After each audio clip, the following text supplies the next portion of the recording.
Para empezar, con el dogma central, nos dice que son mecanismos de transmisión y expresión de la herencia genética tras el descubrimiento del ADN. Esto nos va a describir el flujo unidireccional de la información genética a través del ADN, el ARN mensajero y la proteína. Propuesto inicialmente por Francis Crick en el año 1958, que nos menciona que solamente que se tienen tres fases principales durante este proceso de síntesis de proteínas, comenzando por el ADN, que se va a replicar en la fase de la mitosis o división celular en células eucariotas y procariotas, gracias a la enzima ADN polimerasa. ¿Esto para qué? ¿Para qué se va a replicar? Pues se va a replicar con el objetivo de copiar el ADN de manera para que se pueda obtener la división celular y se puedan obtener dos moléculas idénticas de ADN con el mismo genoma. Para obtener el ARN mensajero, se va a dar en la fase de la transcripción por el ARN polimerasa, que es la enzima. Esto ocurre dentro del núcleo central.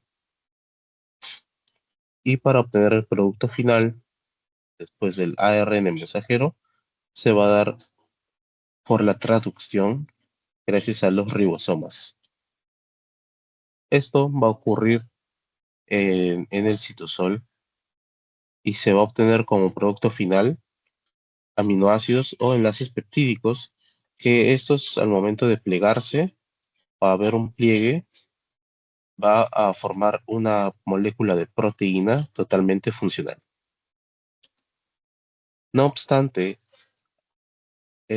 hasta que se realizaron distintos estudios después de la propuesta inicial de Francis Crick, que denominaron o se llegó a los resultados correspondientes de que en la fase del ARN mensajero también se puede dar la replicación, así como en el ADN, gracias al ARN polimerasa dependiente del ARN. Este mecanismo se va a encontrar en virus como el VIH y entre otros, que tengan una polaridad positiva. Así como también del ARN mensajero podemos obtener ADN gracias a la transcripción inversa por la enzima de transcriptasa inversa, que se obtiene como producto final ADN complementario. Todo este proceso que se lleva a cabo se denomina también síntesis de proteínas, que comienza desde la molécula del ADN hasta un enlace peptídico, plegándose y formando la molécula de proteína correspondiente. Los componentes que participan en la síntesis de proteínas en eucariotas. Tenemos el ribosoma 40 y 60S, grandes complejos de ARN ribosómico y proteínas. En eucariotas la subunidad más pequeña es la de 40S y la más grande de 60S. Los ribosomas unen al ARN mensajero y al ARN de transferencia y catalizan la formación de polipéptidos. El ARN mensajero es una molécula monocatenaria que lleva la información codificante del ADN al citoplasma. El ARN mensajero, sintetizado en el núcleo, se une al ribosoma en el citoplasma para guiar la secuencia del aminoácido de la proteína. También está el ARN de transferencia, que es una molécula de aproximadamente 80 nucleótidos que transporta aminoácidos específicos. Cada ARN de transferencia porta un aminoácido unido covalentemente y tiene un triplete de bases que se empareja con el codón complementario del ARN mensajero. Así, los ARN de transferencia entregan los aminoácidos correspondientes en orden durante la traducción. Está el ARN ribosómico, que son componentes estructurales y catalíticos de los ribosomas. En eucariotas hay ARN 5S, 18S quienes se ensamblan con las proteínas ribosómicas para formar las subunidades 40S y 60S. La aminoácido ARNT sintetasa, que es una enzima que une cada aminoácido a su ARN de transferencia correcto, utilizando energía de ATP. Por otra parte están los factores de traducción, que son proteínas que facilitan el inicio, la elongación y la finalización del proceso de traducción. La estructura del ARN de transferencia, esta es una molécula de 70-90 nucleótidos que adopta la forma de un trébol. Presenta 4 regiones principales. Primero está el brazo aceptor, en el extremo 3', donde se une al aminoácido el bucle anticodón, que contiene un triplete de bases que reconoce el codón del ARN de mensajero, y el bucle T-C y bucle D, que estabilizan la estructura y son reconocidas por las enzimas que cargan el aminoácido. Esta estructura permite que el ARN de transferencia actúe como adaptador entre el mensaje genético y la proteína que se forma. También está en la estructura del ribosoma en la célula eucariota, que está compuesto por ARN ribosómico y proteínas. Presenta 2 subunidades, la subunidad menor, que se une al ARN mensajero, y la subunidad mayor, que cataliza la unión entre aminoácidos. Ambas subunidades forman el ribosoma funcional 80S. Este tiene 3 sitios claves, que sería el sitio A, por donde entra el ARN de transferencia con el nuevo aminoácido, el sitio P, donde se mantiene la cadena de información, y el sitio E, por donde sale el ARN de transferencia ya descargado. Bueno, vamos a hablar sobre la activación de aminoácidos. La activación de los aminoácidos es el proceso que asegura que cada aminoácido se una a su ARN de transferencia específico antes de la traducción. Esto va a ocurrir en 2 pasos, la activación y la unión al ARN de transferencia. En la activación, el aminoácido se va a unir a un ATP para formar un intermediario llamado aminoácido AMP, que esta unión va a liberar energía necesaria para el siguiente paso, que va a ser la unión del ARN de transferencia. El aminoácido activado se transfiere al extremo 3 del ARN de transferencia correcto, formando el complejo aminoácido de ARN de transferencia, ya que está listo para ser usado por el ribosoma. Este proceso es esencial para que la información genética se traduzca correctamente en proteínas funcionales. Luego tenemos la fase de proceso de la síntesis de proteínas. La síntesis de proteínas se realiza en el ribosoma y consta de 3 fases: iniciación, elongación y terminación. Iniciación es cuando el ribosoma se ensambla con el ARN mensajero y el ARN transferencia iniciador, que lleva metionina en el codón AUG.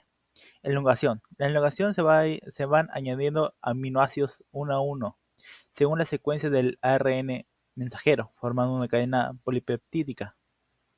Y en la terminación, cuando un codón de paro es leído como un UAG o UGA, el proceso se va a detener y la proteína recién formada se liberará.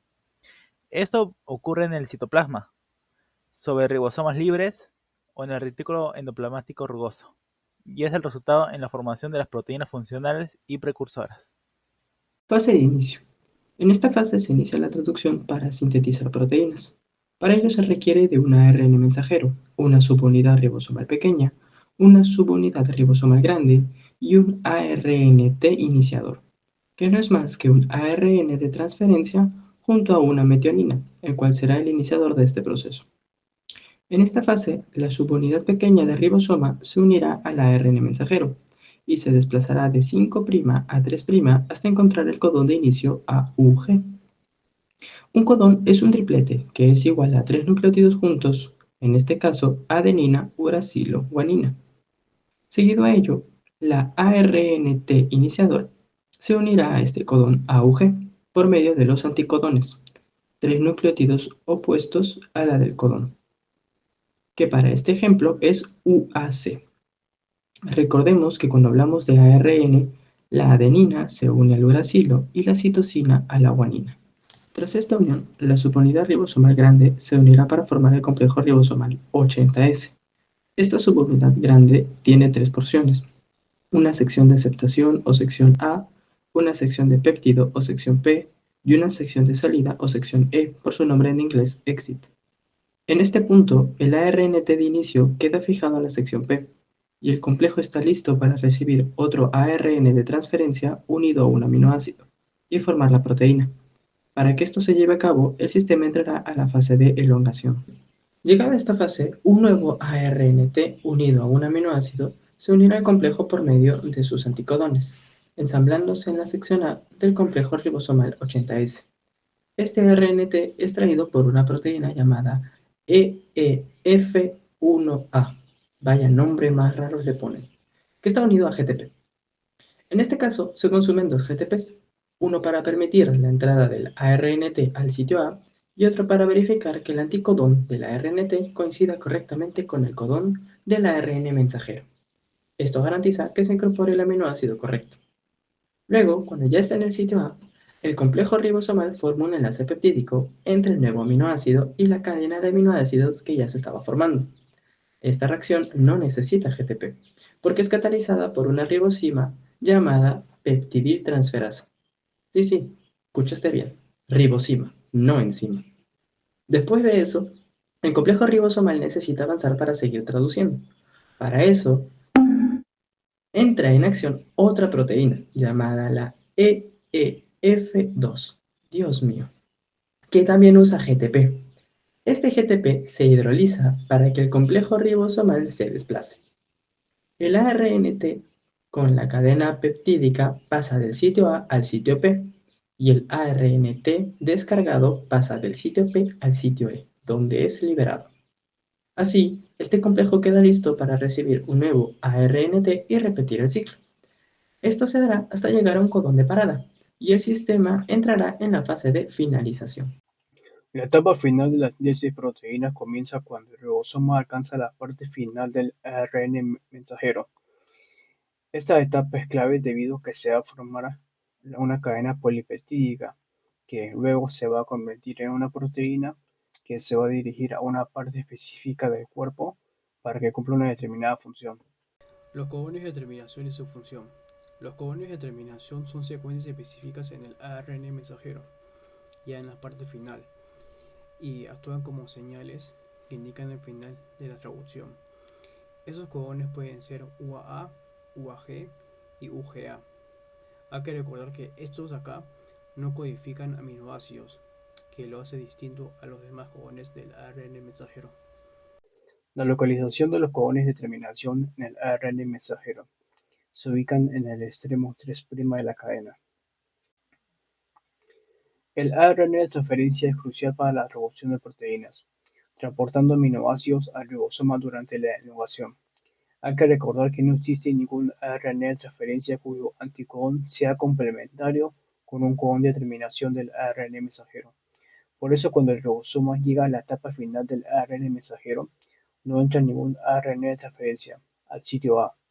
En cambio, intervienen unas proteínas llamadas factores de liberación, haciendo que el polipéptido ya formado se libere y también se separen las dos subunidades de los ribosomas.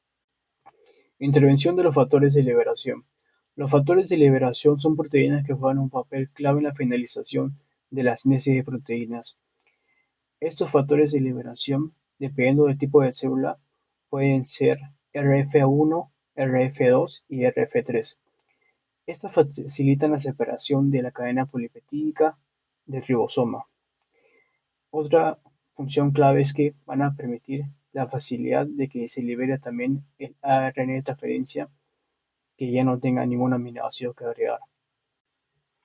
El estilo de las proteínas sintetizadas en los ribosomas libres y ribosomas unidos al retículo endoplasmático. Las proteínas sintetizadas dentro del citosol pueden dirigirse a las organelas por transporte post-traduccional. Un ejemplo típico de las proteínas que se encuentran dentro del citosol de las organelas específicas serían las organelas que participan en la glicólisis y las proteínas sintetizadas en el retículo endoplasmático y procesadas en el aparato de Golgi por transporte co-traduccional se convierten en proteínas de membrana. de exportación o enzimas lisosomales. Tras su síntesis viajan a las vesículas del aparato de Golgi y luego su destino final de la membrana plasmática, el exterior de la célula por exocistosis o compartimientos del sistema de endomembranas. La enfermedad de Gaucher se origina por mutaciones en el gen GBA, que codifica la enzima glucocerebrosidasa. La deficiencia de esta enzima provoca la acumulación de glucocerebrósido en los lisosomas de los macrófagos, formándose las células de Gaucher. Manifestaciones clínicas: hepatosplenomegalia, osteoporosis de huesos largos, implicación y alteración de la función normal del sistema nervioso. Hay que recordar que esta enfermedad es un trastorno autosómico recesivo. Relación de la síntesis de proteínas con la enfermedad de Gaucher. La glucocerebrosidasa se sintetiza en los ribosomas unidos al retículo endoplasmático, donde se procesa y se dirige a los lisosomas a través del aparato de Golgi. Las mutaciones en el gen GBA pueden alterar el plegamiento, la estabilidad o el tráfico de la enzima, impidiendo que esa enzima llegue al lisosoma o funcione de manera adecuada. Bueno, ahora vamos a hablar sobre las conclusiones, de que sería la conclusión 1, que nos habla sobre la síntesis de proteínas en eucariotas es compleja y regulada, ya que involucra múltiples pasos y orgánulos coordinados para generar proteínas funcionales. En la conclusión 2 tenemos la regulación posttraduccional es clave porque modifica químicamente las proteínas después de su síntesis, cambiando su actividad, localización o estabilidad. En la conclusión 3 tenemos el que el ARN mensajero necesita modificaciones antes de ser traducido, como el agregado del Cap5 y la cola polia, además del splicing, para que sea estable y pueda ser leído por los ribosomas. En la conclusión 4, tenemos que este proceso consume mucha energía requiriendo GTP y ATP para ensamblar correctamente los aminoácidos durante la traducción y para los pasos de iniciación, elongación y terminación. La síntesis de proteínas en eucariotas es un proceso complejo, regulado y dependiente de energía, con modificaciones esenciales antes y después de la traducción. Gracias.